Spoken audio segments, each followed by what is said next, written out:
What is up, guys? Welcome back to another video. No, I haven't posted in a little while. I didn't post last week or anything, but really has not been a whole lot going on. As you can see, the truck is sitting over here collecting leaves and stuff. So if you're wondering why that truck's parked up there, it's because I used my dad's truck and I stacked all this wood over here. So I just backed the truck up there instead of moving it. So what I want to do now, if you guys have been following me on my Snapchat and my Instagram, you guys know that recently I've been thinking more about doing the solid axle swap on the OBS here. So I've kind of figured out what my plan is going to be for it, when it's going to happen, and exactly what I'm going to be doing. So what the original plan was for this truck, for the solid axle swap, because I wanted to, I had just bought these rims and these tires and stuff, and I wanted to put in a Dana 44 solid axle from like the 78 or something, like F-150 Bronco, so I can keep the same lug pattern, still have the solid axle. But I kind of threw that idea out. That was kind of what I was thinking, because I didn't want to get rid of these rims because I had just bought them. But now what I'm thinking is, instead of just half-assing it, doing a freaking Dana 44 swap, which it already has a Dana 44 in it, but it's the twin traction beam one. Instead of doing the Dana 44, what I'm gonna do is get a 05 Super Duty parts truck. First I need to find one, and we'll get into when I'm gonna do this all in a second. But take the axles out of the F350 05, probably like an 05, 06, something like that. They all have the same axles in them and stuff. Take the front and rear axles out of that and put it in this thing, because obviously I'd have to do the rear axle also in order to be able to keep the same rims, or to have the same rim in the front and the back. I need to swap both axles because, well, it going from a 5 lug to an 8 lug, so I'd have to do both of them, because this is an F-150. A lot of people think it's an F-250, so it would have 8 lugs, but it's not. It's an F-150, so I'd have to swap them both out. So that's what I'm gonna end up doing. I've been going through, seeing how much this is gonna cost me, stuff like that, and it's gonna be a substantial amount of money. I'm estimating, honestly, that it's gonna be about $6,000 to do this swap, because if you think about it, wheels and tires, which I'll show you guys in a minute which wheels and tires I'm gonna go with, because I've already picked them out. Those are gonna cost me a little over $3,000 just to begin with, because I'm gonna go with a 40 instead of a 38, because you guys know, if you've been watching for a while, my original plan for this truck was to put a 40 on it, but we just don't have the clearance in the front because, well, as you guys, I'm sure you know, trucks, they sit a little bit lower in the front than they do in the back. So in the rear we could probably clear it no problem. Maybe if I just have to trim this a little bit, I really won't care. But in the front, we already rub with the 38s, and as you can see, this gets kind of smashed in a little bit with the 38, so I don't want to have to cut into here at all. So basically what I need to do is get the F350 parts truck, get all, and I can't just buy the axles too, because I need all the steering components. I need all of the they're not called radius arms on those trucks, but actually what I'm going to do is a 4-link in the front also. I found this company called ROID Motorsports, and they have a 4-link set up for the 05 axles to swap into these trucks. So that's what I'm going to do. We're going to get rid of these radius arms, and we're going to put a 4-link up in the front. That is the plan. That's a lot of money. So just think, $3,000 for rims and tires, another probably $1,000–1,500 for a parts truck, and then on top of that, I also need to spend the money for the 4-link stuff. I need to spend the money for a lift kit, because even though this already has a lift kit in it, when I put the 05 axle under there, I need to buy different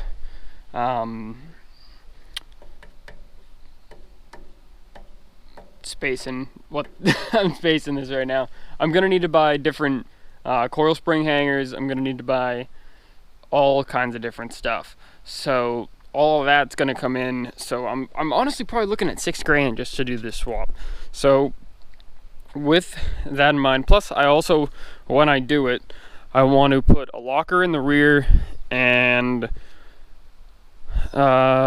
re-gear the axles to probably like a 513 or something of the sort, because right now I'm still running the stock 308 gearing in this thing, and once I do the axle swap, I don't want to just keep running. I think it would probably have like a 355 in it or something with the F350 axle. I'm gonna gear that up to like a 488 513. I'll have to look at that more in depth once I actually get everything. So with all that being said, it's going to cost a lot of money.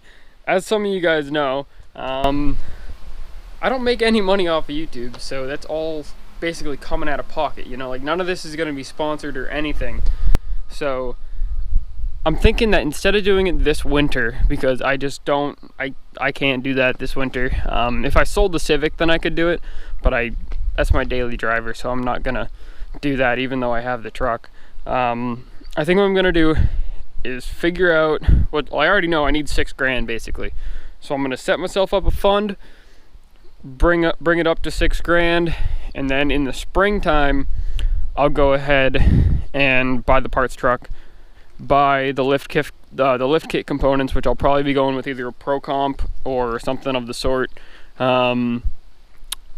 I'm pretty sure, like 99% sure, that I can that the rear axle from the F350 is pretty much a direct bolt-in. Like, I don't think I need to move leaf spring hangers or anything like that around.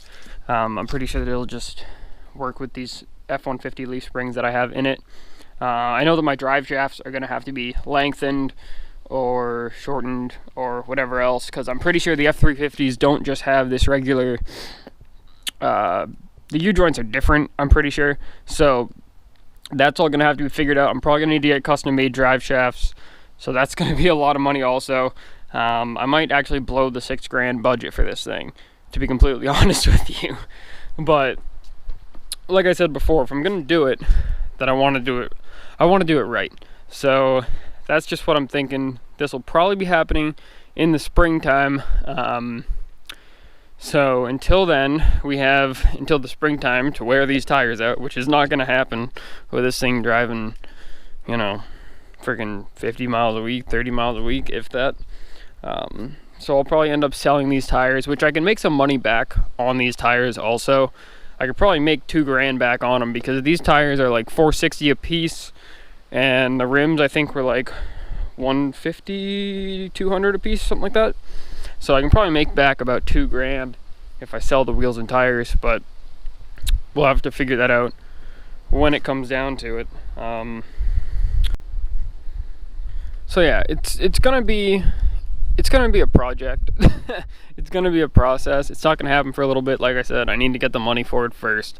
And I did a thing on Instagram probably, I don't know, a couple weeks ago. I was gonna make a whole separate video on this, but I don't know, I kind of just decided not to. I asked you guys how much you think that I make off of YouTube videos on Instagram. Some of you guys commented.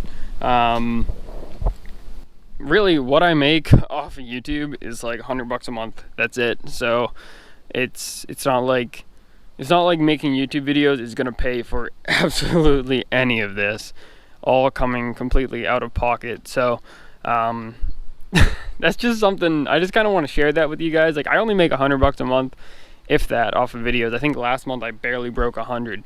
So for those of you guys that are thinking about starting a channel and then thinking that you're just gonna be able to I don't know, have a whole shit ton of money and just build awesome stuff, it's it doesn't work like that, not at all. So the big guys, obviously, yeah, like freaking, I think Street Speed 717, he made this video yesterday or the day before, and it showed that he made like $30-something thousand a month, which is obviously before taxes, and also my $100 that I make is before taxes. So he can afford to do it. I cannot afford to do it. It's something that I need to save up for. I can't just do it all whenever I feel like it. So it's gonna be a project. It's gonna be something that I want to do. I'm gonna go ahead, show you guys the wheels and tires that I'm picked. Like I said, I want to go with a 40, stuff like that. We're probably also going to be doing, once that new axle comes in, we'll probably do a dual steering stabilizer, all that fun stuff. And it's really going to be a big project. I don't know how long it'll take me to do it once I actually get all the stuff and put it all in. And also, I'm sure we're going to run into some shit, because when you put in, so like, let's say this truck was stock height and I put in the 05 F350 front axle, it would lift it up if I used the RYD Motorsports leaf spring hangers, or not leaf spring, coil spring buckets. That's what they're called, coil spring buckets. If I use those, that lifts your front up about 4.5 inches. So I need to figure out what size lift kit I need to put on top of that, because I want it to sit 2 inches higher so that it'll be level with the back, basically. So I'm like 100% sure that once I get all that, and I think I'm gonna be good, it's still not gonna be level. The front could be higher than the back could be higher than the front. So I'm gonna have to figure it all out, get it all ordered, put in the front, then put in the rear, and have to figure out what I need to do to make it level, which will probably be throwing a different size block in the rear to make it sit how it's supposed to. Because keep in mind, this truck has a body lift in it too, so just swapping the F350 axle into it might put it to the height that it's at now, because it has a 3-inch body lift in it. It's all still stuff I need to figure out. There's a lot that's gonna have to go into it for getting this lift the same, which I think that's why I'm saying that it might be the easiest thing to do, to just buy all the stuff for the front, get that where I want it, and then figure out how to get the back level. So that's probably what is going to end up happening. So yeah, I'm gonna go take this thing, go get it washed, because it's been sitting for a while, and I don't know if you guys can see, but there's some streaks in the paint and stuff from it sitting. That just happens. It's kind of a pain in the ass. Hopefully they come out. But as far as I can tell, that black stuff that I was having those issues with before, if you guys watch those videos, I had all these black dots that were freaking in my paint. Those don't appear to have came back after I did the ceramic coating, so that is freaking good. But these streaks, I don't even know where they come from. Like, it's coming from the window here, and then it streaks. I don't know if you guys are even gonna be able to see it, but yeah. So that's basically what my plans are. I just wanted to, in case you guys don't follow me on Instagram, stuff like that, I wanted to give you guys kind of some insight onto what I'm thinking about doing when it comes to the solid axle swap. And this thing, it's going to be a lot of money, it's going to be a long process, it's going to be ridiculous, but once it's done, the thing's going to be sweet. So yeah, let's show you guys the wheels and tires now. Okay, so this is straight off of my Instagram. The rims that I'm thinking about going with are these Black Rhino Armory. They're a 20x12 with a -44 offset. So, and here I'll show you the tires too. I'm thinking about going with the Mickey Thompson Baja MTZs. They're radials, mud terrain, instead of being a bias ply mud terrain like these are on the truck now, because they ride like shit. I'm never buying a bias ply again. So basically where I think that's gonna put me, so these are a 10 wide rim with a 13 wide tire. I'm gonna be putting a 12 wide rim with a 14.5 wide tire. So just from the rim being, well, I just ran out of space on my SD card, but what I was saying is, since I'm going with a 2-inch wider rim, that'll push that out probably 2 inches, because they have about the same back spacing, stuff like that. It's probably going to go out, I'm probably going to be sticking about 4 inches past the fender instead of the 1.5 to 2 inches that I'm sticking past now. I'll probably be about 4 inches past the fender. So if you guys can kind of visualize that, this being higher, the tire being higher, and wide. So it'll definitely be something. We'll have to see what it looks like once I get it all done. But 20 by 12 with a negative 44. I think it has like a 5.5 inch back spacing. So that'll be from this edge of this lip to here is like 5.5 inches. And a 14.5 wide tire. These are a 13 wide tire right now. So it'll definitely be wider than it is now. Plus, I don't know how wide the F350 axles are. The F350 axles might even be wider than the F150 axles that I have here. So this thing could end up being really friggin' wide. I might have to throw fender flares on it for inspection. That's the other thing, is that there's no way in hell I'm going to be able to get this thing inspected. So that's why I kind of want to get a parts truck that has pretty decent wheels and tires on it. So when inspection time comes around, I can just throw the stock wheels and tires on it and get it for inspection. So, alright, it's been a lot of rambling in this video. If you guys watched it all the way through, thank you very much. That's just kind of my plans for the truck. It's going to be happening in the springtime, and because I need to save up for it. So that's my plans. Until then, we'll have plenty of fun with the 38s and see if we can't break some half-ton axles. So yeah, that's pretty much going to do it for today. Make sure to follow my Instagram, Snapchat for more updates, because not everything gets posted on here. A lot of the stuff that I'm just thinking about doing gets posted on Instagram mostly. So make sure to follow me on there, and I'll see you guys in